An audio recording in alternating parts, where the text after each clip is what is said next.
I would like to turn to the Postal Service Reform Act now. Mm-hmm. It allows the Postal Service to enter into agreements with state, local, and tribal governments to provide non-commercial services that provide enhanced value, do not detract from core postal services, and provide a reasonable contribution to public service institutional costs. This provision is intended to give the Postal Service opportunities to increase revenue and better serve communities as a one-stop shop for certain registration and services. The provision also authorized the Postal Service to experiment with different products consistent with existing postal law.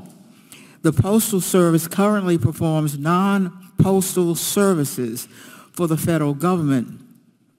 Since enactment of the Postal Service Reform Act, the Postal Service has not used this authority. So, Mr. DeJoy, do you think new authority is an opportunity to provide expanded services to the public while at the same time bringing in needed revenue? So, Congresswoman, I do. There's a step to our rehabilitation process in terms of fixing our number one revenue generator, and which is delivery of mail and delivery of packages and selling more aggressively into the package market. Concurrent with that, we will be starting to look at what do we do with our retail, how do we make our retail environment more vibrant.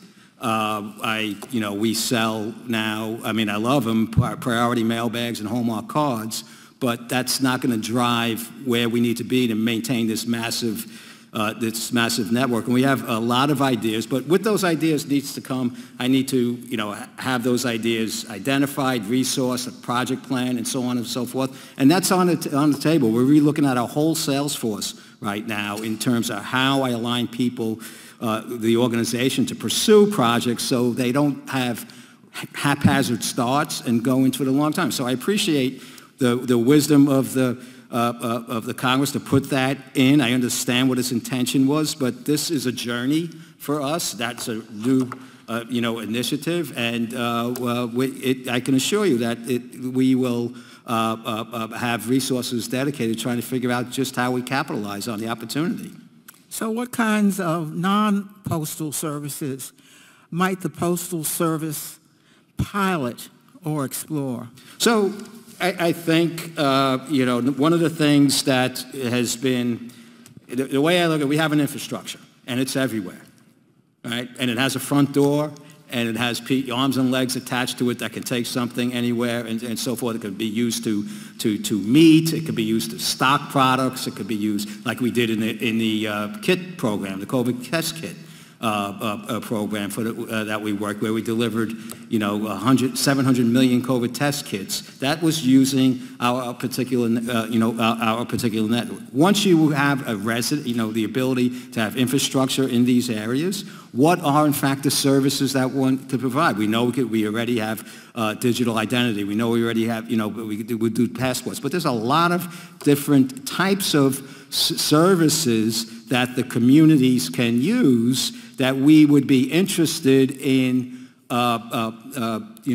looking at within the framework of what our regulatory responsibility is, and with the vision that business breeds business, activity brings activity, and so forth. It's just, it's something we're in our infant stages of looking at. How do we repurpose our whole retail network so it reestablishes its vibrance? We're looking at